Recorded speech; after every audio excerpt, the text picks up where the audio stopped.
E fala galera, bom dia, tudo bem com vocês? Vamos para mais um dia de análise do Bitcoin do nosso mercado de criptomoedas. Com a Rússia declarando guerra contra a Ucrânia, a gente consegue ver momentos de desespero no mundo inteiro, não só na bolsa de valores, mas em questões políticas, econômicas e até sociais. Nosso principal objetivo hoje vai ser falar bastante sobre essa questão aí da Ucrânia para a gente analisar todas as probabilidades e saber como isso pode impactar nos mercados. Então se liga nesse vídeo que eu vou soltar logo depois da vinheta, que tá cheio de informação aqui para esse canal.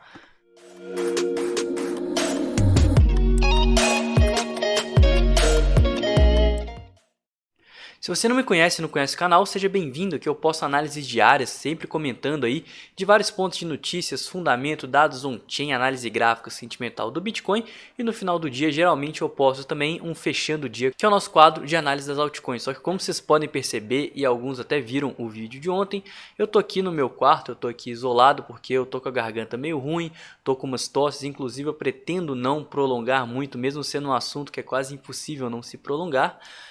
E por causa disso, talvez minha garganta no final do dia não consiga gravar o fechando o dia. Eu passei a live que ia acontecer entre ontem e hoje para a semana que vem, mas a gente segue aí com a programação normal.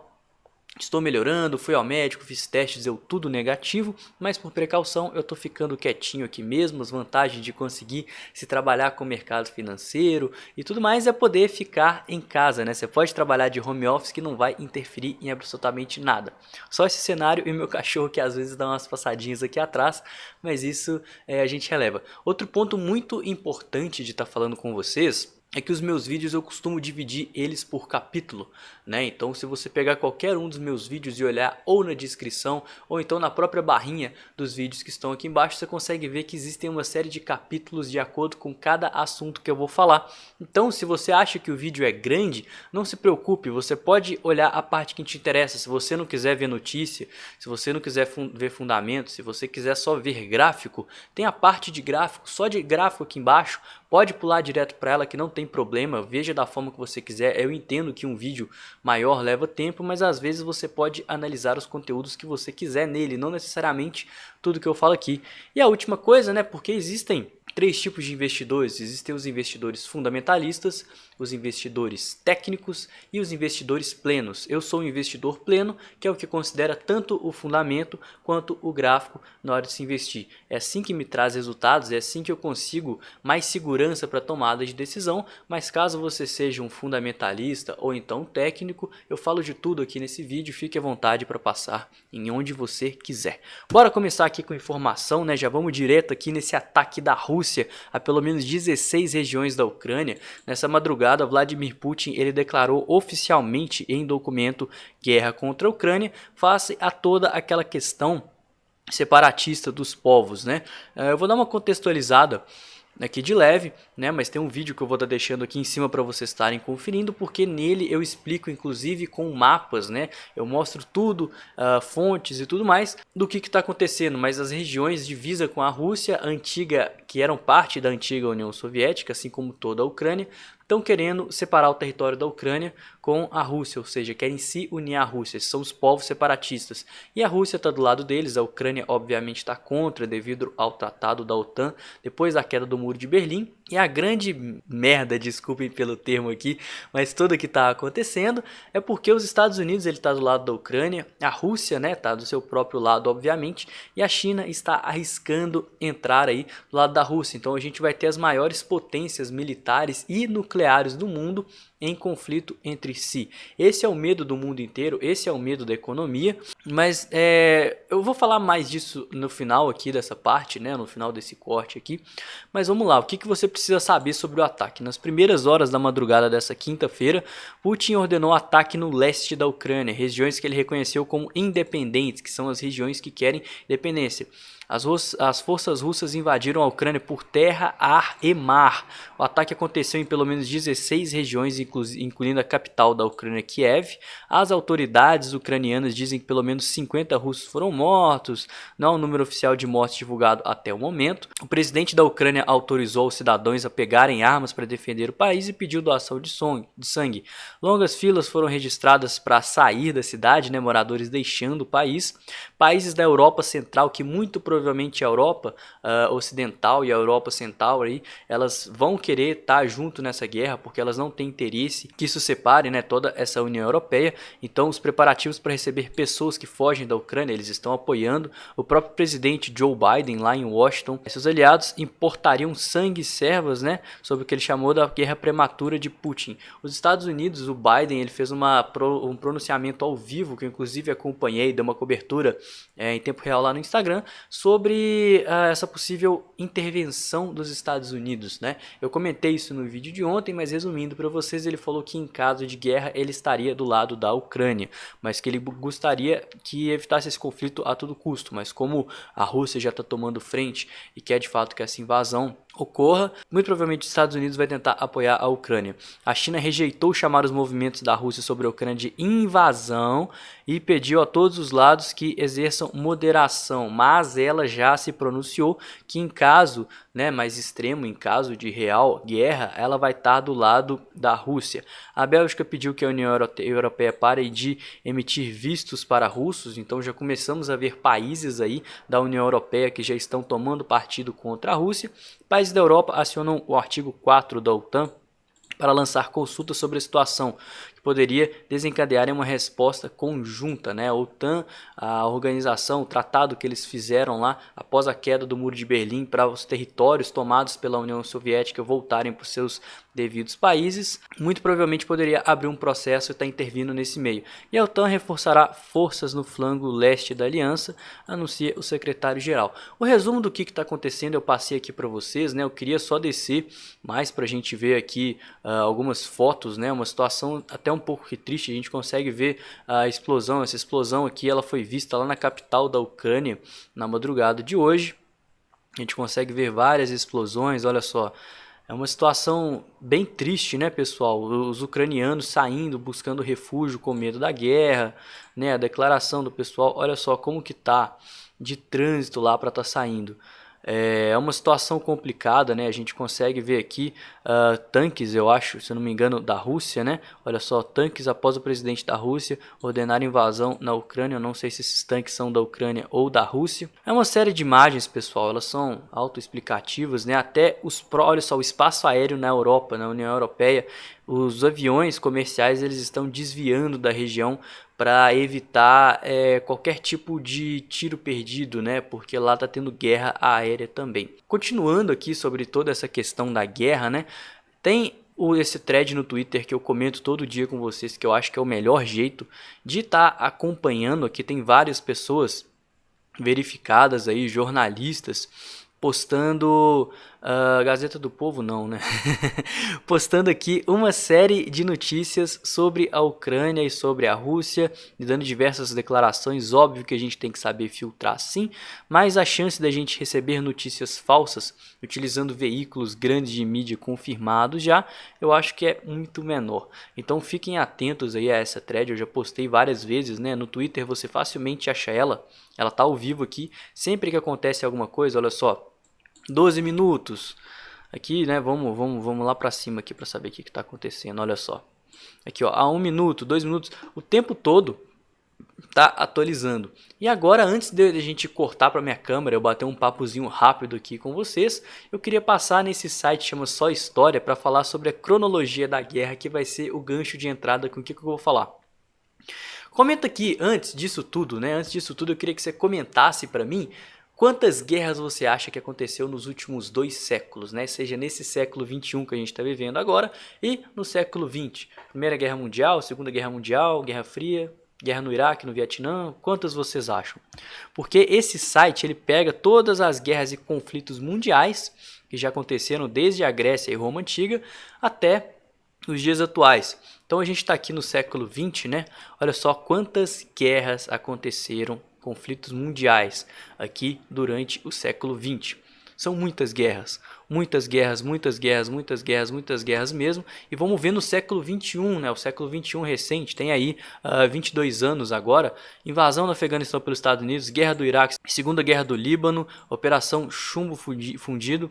Galera, guerras acontecem, sim, guerras elas acontecem o tempo todo, tá sempre acontecendo. Os próprios conflitos que a gente vê lá no Oriente Médio vêm se estendendo ao longo de anos até os dias atuais.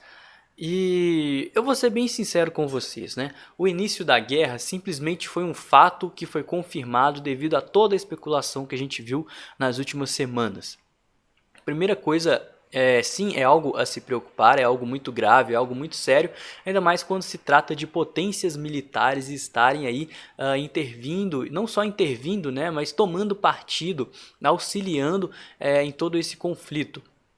Isso é preocupante, mas eu volto a ressaltar que eu acho extremamente improvável essa probabilidade de uma possível guerra nuclear. Nenhum dos lados tem interesse algum em estar tomando uma guerra nuclear face a todo o histórico de conflitos globais e o que as armas nucleares resultaram, tá? Isso é um assunto muito delicado para se estar levando em consideração.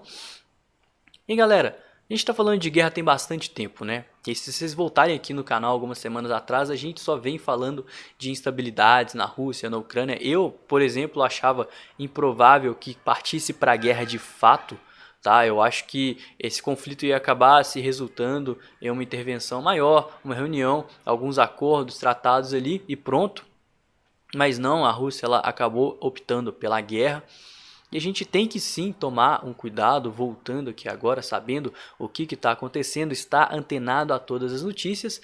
Mas quem tinha que vender, quem estava com medo dessa guerra, todo esse mercado caindo por causa da guerra, simplesmente aconteceu a realidade que todos estavam esperando. Então não tem como mudar. Você já estava esperando por uma coisa, essa coisa acontece, não vai ser novidade nenhuma para você.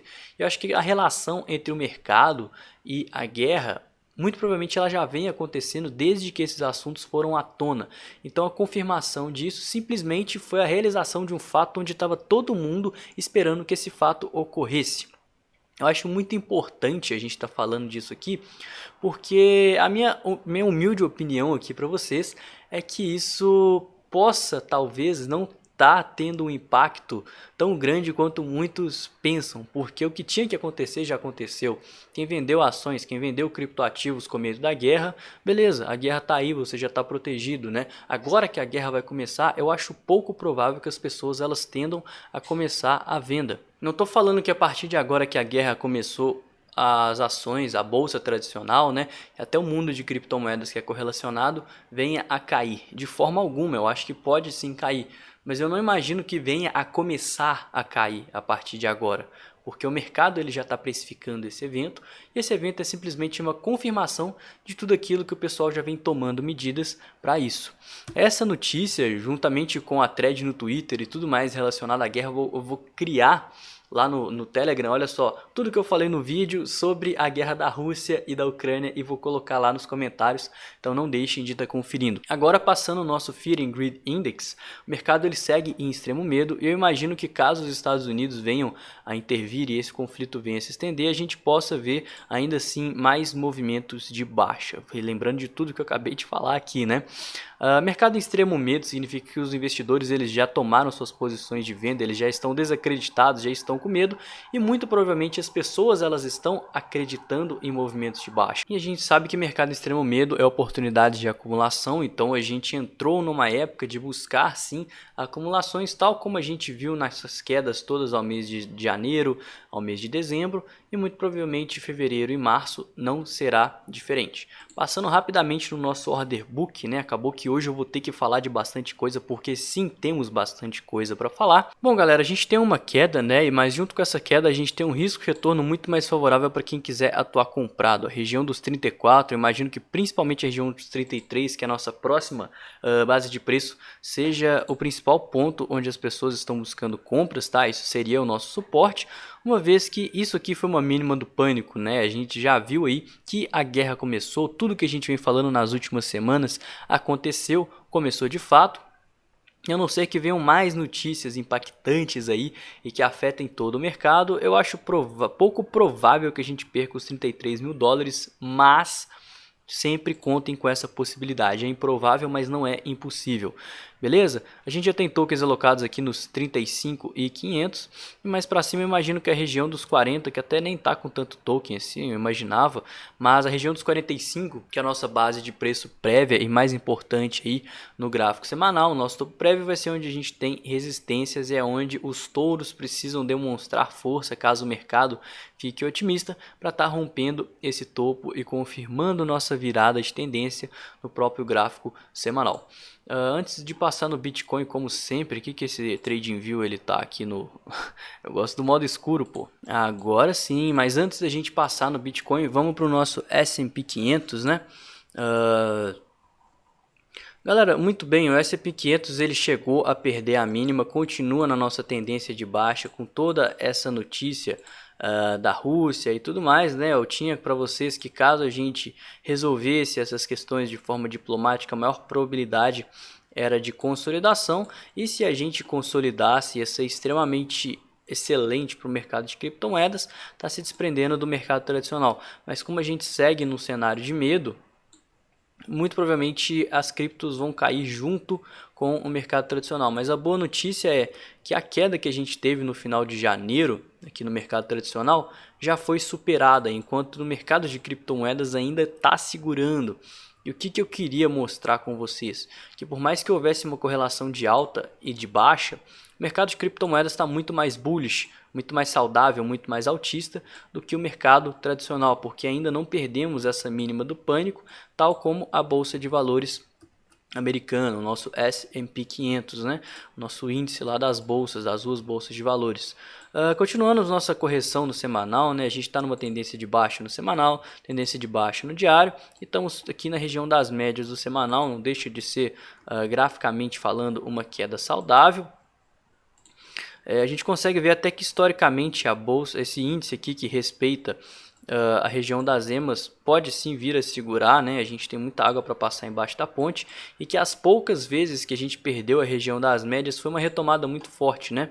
Olha só, caímos aqui, crise de 2008, isso aqui nem se fala, né? Foi a maior crise aí do século nos Estados Unidos. Mais uma vez aqui em 2011, perdemos, retomamos fortemente. Aqui mais uma vez, perdemos, retomamos fortemente, perdemos, retomamos. Corona, perdemos, retomando. E se essa guerra tiver uma perda das médias, eu imagino que a gente possa, quando resolver, ter uma retomada muito forte, e isso levaria as criptomoedas pelo mesmo caminho, podendo seguir essa euforia do mercado.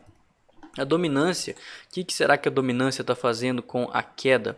O pessoal está indo para o Bitcoin, né? Eu sempre falo para vocês, a gente está rompendo aquele padrão de equilíbrio comentado ontem, que a gente tinha um fundo, um topo, fizemos um fundo ascendente, topo descendente, fundo ascendente, topo descendente, fundo ascendente, rompendo aqui.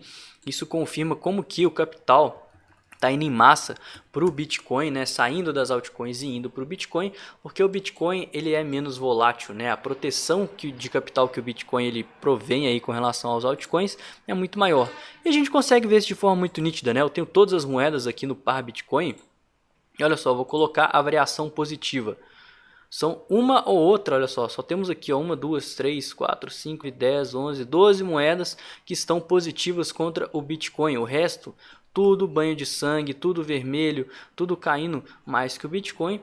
E isso, galera, justamente porque o capital está saindo das altcoins para ir para o Bitcoin. Então, a gente segue na nossa pernada de alta no semanal. Eu sigo na minha estratégia de acumular Bitcoin devido a essa pernada de alta, que faz com que o Bitcoin fique mais forte do que as altcoins, né? Se eu tivesse fazendo investimentos em altcoins, minha carteira estaria bem pior do que está agora, uma vez que eu estou mais focado no Bitcoin, que é a maior criptomoeda, a mais estável, e que eu estou ganhando capital em toda essa semana de alta para estar, esse semanal, né, na verdade, esse gráfico semanal que está tendo essa pernada de alta, para estar tendo mais lucros para eventualmente quando a gente vier a fazer uma correção novamente no gráfico semanal, eu estar com capital de lucro bom para estar pegando a entrada em altcoin, né, e tá aproveitando essa eventual pernada de baixa. Nosso gráfico do Bitcoin, BTC ou USDT, peraí que eu vou só tomar uma água, a garganta tá ruim. Vamos ver o que está acontecendo aqui. Tivemos uma queda bem drástica, eu acordei desesperado com alarmes aí ao longo da madrugada. Aí eu fui pesquisar algumas notícias, já vi que o Putin tinha decretado guerra. Eu falei, ah, beleza. Fiz parciais, tomei stop, tô com capital. Vamos ver o que acontece. Galera, estamos respeitando agora essa lei de tendência, uma lei de tendência que eu tracei ela lá atrás, que o preço de fato respeitava ela, né? Olha só, tivemos uma série de toques aqui, rompemos ela com volume, né? E eu falei que poderia sim servir como um ponto de suporte, ainda mais que agora a gente está falando de uma região forte de suporte, né? Que é toda essa região aqui de mínimas. Deixa eu ver se eu estender ela para aquele pânico que a gente teve. Se pega alguma coisa. Olha só, não sei se a gente teve muitos fechamentos abaixo dela, para ser sincero, né? Tivemos poucos fechamentos, né? Que foram as épocas de maior pânico, mas logo em seguida tivemos uma retomada. É uma base importante de suporte, os touros vão tentar comprar essa região verde aqui, porque o risco retorno está extremamente favorável, né?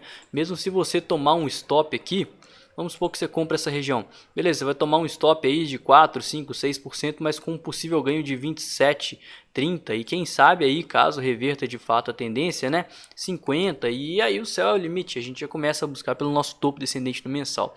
Por isso eu acho arriscado buscar vendas por agora. E ainda mais que não só porque o risco retorno está desfavorável, mas daqui a pouco a gente vai ver o que está acontecendo no sentimento do mercado. Uma coisa entrou um volume meio bizarro agora, tá? Ainda mais com candles fracas, candles sem grande corpo, mas com volume bem acima da média. Isso significa que as pessoas estão aproveitando esse suporte, esse risco retorno favorável, para estar atuando contra o suporte dos 34 até os 33 mil dólares. Ainda assim, galera, seguimos numa tendência de baixa, muito cuidado com compras. A gente tem um possível início de uma guerra começando, a gente tem ainda um possível cenário aqui de bandeira de baixa. Bandeira de baixa é um padrão que tende a continuar a queda, mas esse volume aqui mostra o quanto que os investidores eles estão interessados em estarem buscando acumulações face ao risco retorno extremamente favorável. Antes de passar também aqui no nosso sentimento do mercado, eu queria passar aqui sobre liquidações, né? É que eu queria ver quantas pessoas foram liquidadas. Olha só isso aqui. Nas últimas 24 horas, 152 mil traders foram liquidados. Isso equivaleu a 460 milhões de dólares. Não foi uma liquidação tão grande quanto a comparada que aconteceu aí nos últimos 3, 4 meses, que a gente já viu liquidação de quase 1 bilhão. Mas não deixa de ser um fato relativamente forte assim para se considerar, porque muito provavelmente esses liquidados foram os compradores. E o que a gente tinha? Que a maioria do mercado estava apostando na alta. Eu venho falando isso com vocês. A gente ainda segue quase que no aqui o nosso long short ratio, né, onde a maioria do mercado ela segue aí de forma bem leve apostando na alta, mas eu acredito que todas essas liquidações, né, se a gente olhar aqui, elas aconteceram em sua maioria por volta de meia-noite, aí da madrugada de hoje, entre meia-noite e 2 horas da manhã, 1 hora da manhã, muita gente foi liquidada. E isso sim seria um gatilho de acumulação. Olha só, se você tivesse comprado esses pontos aqui de liquidações, muito provavelmente você já teria feito algumas parciais nesse ponto e já teria pegado um trade de repique de 5%. Eu não vi, eu estava dormindo, eu sigo com o capital disponível e eu queria ver nosso long short ratio caindo mesmo, tá? Porque ele estava alto, as pessoas estavam querendo comprar e olha o que aconteceu, ele chegou no ápice de quase 2, tinha 2 compradores para cada vendedor. O que o preço fez? Foi na direção oposta. Essa era a maior probabilidade, porque a maioria do mercado erra. A gente está vendo um clima de tensões globais, a gente está vendo que poderia sim causar uma guerra, a gente está vendo que o mercado está em tendência de baixa e a maior parte está acreditando na alta. Por isso que é importante analisar o sentimento, ele só fala para a gente de uma forma ainda mais explícita o básico: estamos na tendência de baixa, não busque compras agressivas, senão você vai se ferrar muito provavelmente. E agora, pessoal, está acontecendo o contrário. Tivemos uma limpa desses compradores agora no livro, lá dos mercados futuros. Os contratos dele foram fechados. estamos com menos liquidez e caso o mercado caia, muito provavelmente o preço ele não pode se deslocar muito mais abaixo. Agora a gente tem uma região de suporte, uma região forte de suporte, e caso as pessoas comecem a abrir posições de short, né? Olha só, o nosso Open Interest subindo, nosso Long Short Ratio caindo, e tudo isso, né, face a um possível cenário de continuação e uma zona onde o risco retorno está muito mais favorável para se atuar comprado. As pessoas elas vão estar vendendo um suporte. Olha só, as pessoas elas estão buscando vendas próximos a um suporte, injetando liquidez, acreditando fielmente na continuação da tendência face a mais de uma semana de queda, né? A gente viu lá que o semanal fechou nos 45 quase, né? Chegou lá a bater os 45, não fechou não. Mas que provavelmente quem tinha que vender já vendeu e as pessoas estão começando a buscar vendas por agora. Isso me dá um pouquinho mais de confiança, ainda mais fácil a estante de liquidação aqui para estar atuando no nosso colchão de compras, na nossa zonazinha verde, porque tem mais pessoas que estão acreditando na baixa e na continuação do movimento face ao risco retorno favorável, o que nos leva às nossas considerações finais. Pessoal, considerações finais, né? O preço ele já está caindo, ele já está longe da região das médias. Temos nosso topo descendente no diário formado aqui nos 40 mil dólares, o que faz com que ele seja nossa resistência aqui de imediato, né? Ainda mais que temos um topo prévio. Enquanto a gente se manter nessa tendência de baixa, eu não vou buscar grandes exposições, tá? Eu aguardaria pelo menos um pivô de alta, tal como a gente fez aqui. A gente estava buscando pequenas exposições, mas para caso a gente acertasse o fundo, fizesse parcial e pudesse entrar mais pesado, essa entrada, por conta da gente ter buscado o fundo aqui, jogou nosso preço médio bem para baixo do nosso nível de stop e foi a onda que a gente surfou de uma forma bem legal nas últimas semanas. E muito provavelmente isso vai acabar acontecendo, seja a gente faça um fundo ascendente agora, ou caso a gente siga com a queda, siga perdendo esse suporte, fazendo um fundo ascendente mensal, uma hora a gente vai ter que inverter essa tendência, tá? E nessa reversão de tendência é onde a gente vai ficar de olho para estar surfando mais uma onda legal de valorização. A última chegou a dar aí 30%, quanto será que essa agora vai dar? Se você está muito comprado, eu comentei das parciais ontem, até mesmo porque a gente está em tendência baixista, né? É buscar distribuição mesmo, buscar pontos de liquidação dos shortadores, buscar pontos de resistência, pontos onde o risco retorno está favorável para se atuar vendido. E se você está sem nenhuma exposição, a gente tem essa zona verde que ela é bem interessante. Eu vou buscar algumas entradas face ao risco retorno tá favorável, tá com stop aqui. Sim, vou estar operando contra a tendência, mas se por um acaso a gente venha a fazer um repique, né, que a gente já está caindo desde o meio de fevereiro, né, a gente já está caindo aí há mais de uma semana. Se a gente pegar lá os 45, aí que se fale, né, 13 dias, quase 2 semanas. A gente pode sim estar vendo um repique, o semanal ele está esticado, o diário ele está esticado, 4 horas já está numa tendência de baixa há um belo de um tempo. Nem que seja para fazer um topo descendente, eu vou estar ganhando ainda mais capital para estar tendo munição e pegar o nosso movimento de alta. Voltando, falando e ressaltando para vocês que a maior probabilidade é que a gente ache sim um fundo no gráfico mensal e venha buscar por um topo descendente nesse mesmo gráfico, né, o mensal. E isso eu imagino que seria a melhor oportunidade que a gente possa vir a ter nas próximas semanas, nos próximos meses, uma vez que o Bitcoin ele teria uma perspectiva de valorização de 50, 60, 70, quem sabe até 100% caso a gente venha retestar o topo histórico. E tudo isso, né, sempre reiterando aqui para vocês da importância de estar acompanhando as notícias, acompanhando os dados on-chain, sabendo o que os big players estão fazendo, coisa que eu passo de uma forma bem aberta, nítida e explicada aqui para vocês. Então não deixe de estar acompanhando as atualizações, me acompanhando nas redes sociais. Eu acho que até esqueci de falar isso hoje, né? Mas lá eu estou sempre postando novidades, os links estão todos aqui na descrição. Tem o meu grupo de investimentos, tem o meu canal do Telegram, não deixe de me seguir lá. E eu vou ficando por aqui, tenha uma excelente quinta-feira, vamos ver como que toda essa questão vai se portar ao longo do dia, ao longo dos próximos dias, né? E também ao longo das próximas semanas. Tamo junto, excelentes investimentos. Valeu, galera!